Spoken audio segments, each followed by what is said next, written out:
US congressmen, including Indian American Congressman Ro Khanna, introduced a legislative amendment in the House of Representatives seeking a waiver to India against CATSAA sanctions for its purchase of S-400 Trimf missile defense system from Russia. What exactly is CATSAA and why is this important for the Indo-US relationship?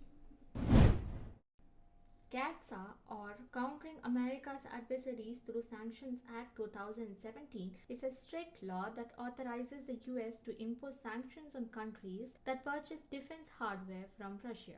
This act was placed in response to Russia's annexation of Crimea in 2014 and its alleged meddling in the 2016 US presidential elections. The US has already sanctioned many countries under this act. Indonesia, North Korea, Iran, and even Turkey have been sanctioned so far. Turkey might be the biggest loser as it has lost contracts worth around $12 billion from the United States after the sanctions. Germany and Austria have said that their gas pipeline projects are disrupted by certain provisions of CATSAA. In these amendments to the National Defense Authorization Act, the 3 US congressmen want to exclude India from the sanctions. They want 4 actions to be made: deepen defense ties with India, waive off sanctions against India's purchase of Russian weapons, enhance the energy partnership with India, and work to reduce Indian dependence on Russian military equipment and replace it with US sources. So why give special treatment to India? The answer is quite simple. India plays an important part in the US strategy to contain China. Also, India is one of the biggest importers of defense equipment, and weaning the country away from Russia would mean big business for American weapon manufacturers. Khanna, who is a Democratic lawmaker from California, acknowledges this.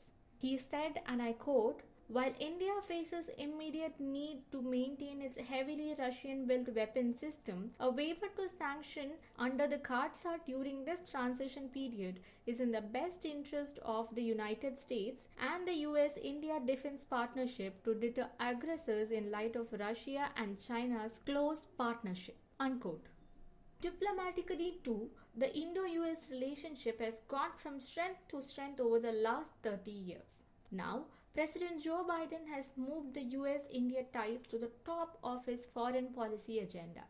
He hosted the first Quad summit, of which India is an important member, and has held several bilateral meetings with the Indian Prime Minister Narendra Modi. If the US sanctions India, it will definitely affect the relationship. It will send a warning message, and it could even push developing countries towards China. What's our takeaway?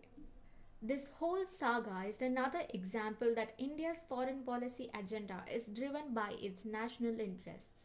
India opted to buy 5 units of S-400 Trimf missile system, which is Russia's most advanced long-range surface-to-air missile defense system, in October 2018, despite the Trump's sanctions threat.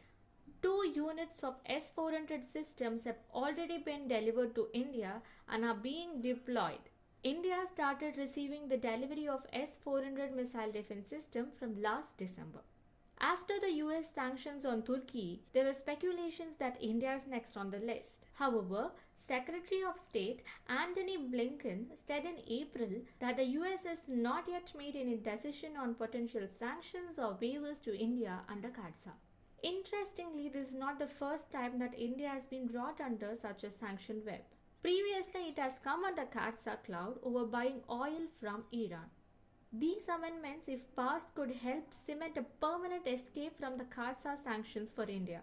It also shows that the US is serious about maintaining good ties with India and that it could indeed be a dependable partner in the future.